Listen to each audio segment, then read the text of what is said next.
We're here in Amsterdam, in my hometown, and this is, it's kind of raining. It's not the most representable weather. This is where most of our Beethoven project is happening. Our Beethoven project is my and my brother's project. We're playing all the works for cello and piano, or piano and cello actually, by Beethoven, 5 sonatas and 3 sets of variations. We're playing it in the recital hall of the Concertgebouw, and we've been playing it actually a lot of last year as a preparation of our cycle in the Concertgebouw, which is very exciting for us and quite a big project.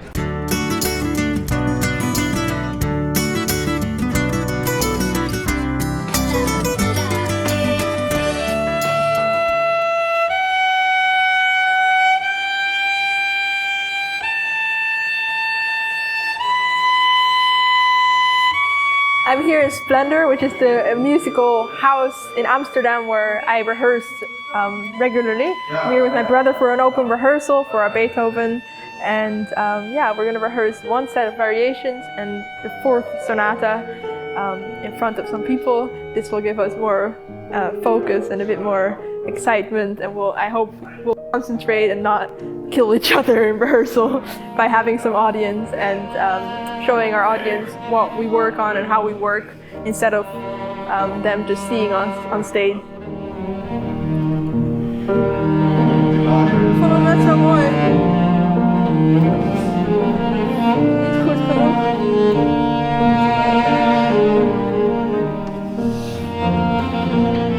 When I was about 10 years old, I heard the Mozart trio play here in the Concertgebouw in Amsterdam with the orchestra my dad used to play in, and they played the triple concerto of Beethoven, and I remember that was one of the most eye-opening concerts I had ever heard. That piece was just so amazing to me.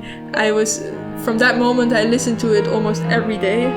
Through that piece I got to know other pieces by Beethoven, and now Beethoven is obviously such a big part of my life. The 5 sonatas and the 3 sets of variations are probably the one big chunk of the cello repertoire, and Beethoven was such a big leading figure in developing the cello repertoire, because before him there was no other sonata written for cello and piano in a chamber music way. Ja, kunnen we nog 1 keer dit doen? En dan ta ta ta ta ta. Ik kan nog niet rennen. Ta ta ta ta ta ta. En dan ben ik ook niet te laat. Haha. So I'm here in Amsterdam at my brother's apartment. Over there, that's my brother. And these 2 are his children. Poucke. Poucke. How do you like rehearsing with me? Well, no filter. That's the problem, I guess. Like normally I would try to be diplomatic about things, but I've given up this aspect. Yeah, I mean, I don't think I'll be proud to share a rehearsal on Instagram. No. We'll do so anyway. Sorry. Ja.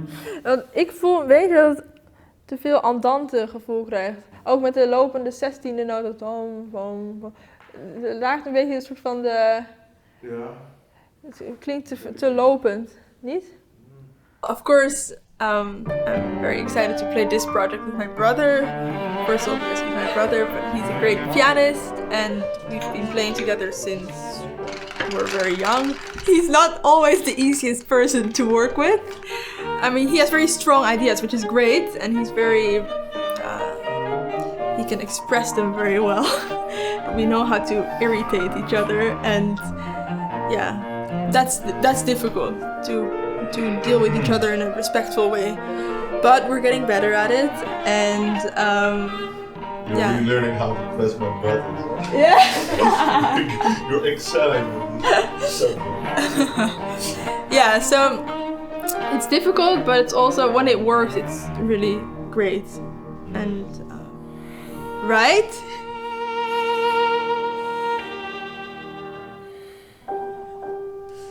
I mean, look at him.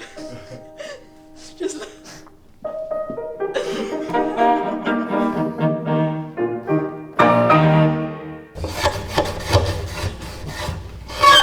Hoe laat is het? 10 voor 5. Ja. 10 voor 5, ja. Dus we zijn goed bezig. Oh ja, oké. We komen hier zo inspelen voor Podium Witteman. We gaan zo live op tv. We gaan hier het eerste deel van de 4e Beethoven sonate spelen.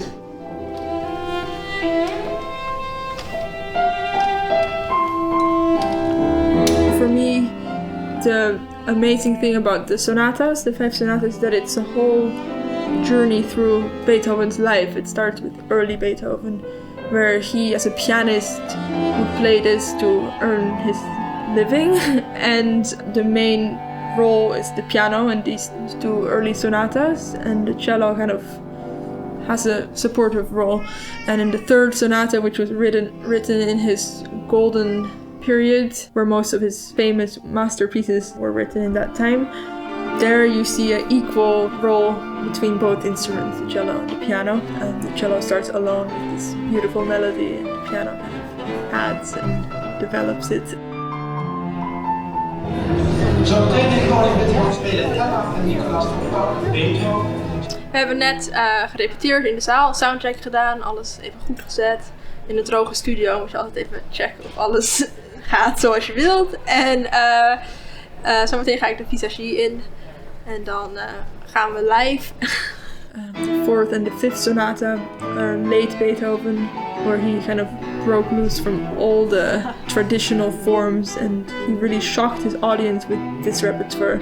Also, the late string quartets were very badly received by the audience at first. Horrible reviews. Really a new language, a very beautiful language in my opinion, but more difficult to listen to. I think also as a musician I need some more time to kind of understand the later works of Beethoven. It's a bit as if he didn't really care about what people thought of him. He just did what he needed to express, what was in his head. It's really interesting to play all of them and kind of go from the beginning of his life to the end.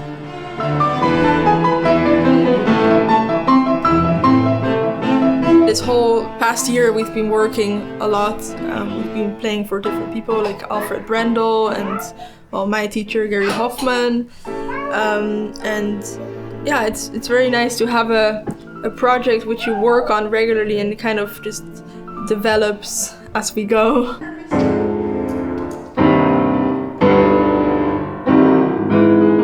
We're here at the Queen Elizabeth Music Chapel. It's the place where I have been studying for the last 3 years. This is my last year, and we're having a lesson with Gary Hoffman, my teacher. So, what did you want to do today? He just played a Beethoven cycle himself. He played all the 5 sonatas, not the variations. We will play a bit for him and talk about some things, some struggles.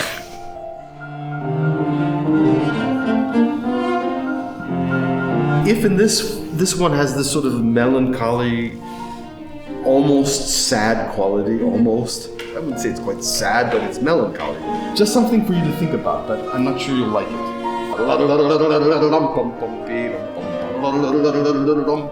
1, 2, 3, 4, 1, 2, 3, 4, 1. In this stage in my life and career, of course, I'm not used to having weekly lessons anymore, like when I was a teenager or in my early 20s.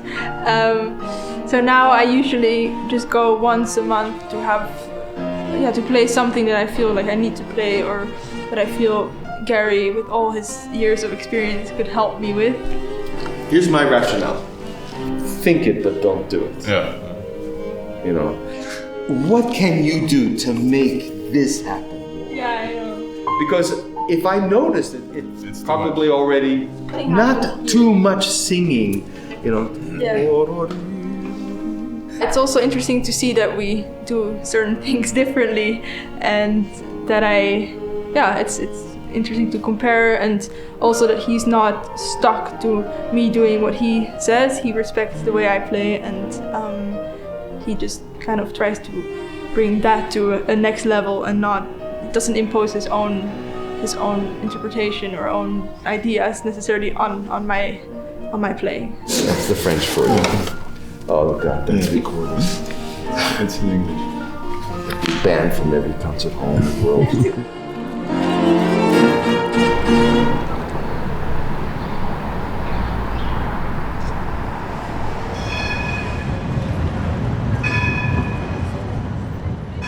We're here now in the Concertgebouw, in the recital hall of the Concertgebouw. It's super beautiful.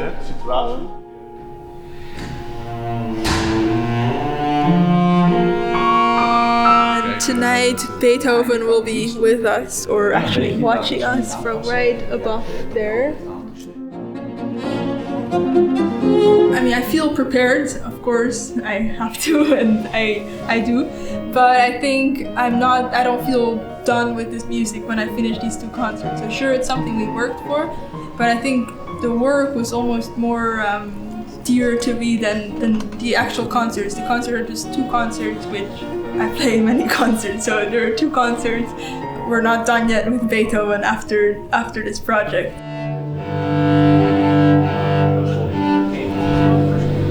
Klaar voor? Oké? Ja. Veel plezier weer.